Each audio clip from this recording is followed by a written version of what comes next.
How to get Project Playtime on mobile. I'm going to teach you how you can get Project Playtime on mobile. First off, this is not yet available in iOS or Google Play Store, so you will have to manually download the APK. From here, I can suggest you get this APK installer for Android for easy installation. Now go to Google, just type in Project Playtime APK.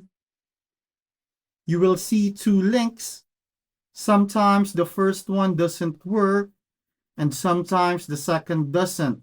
So if you will encounter an issue, you can just try one or the other.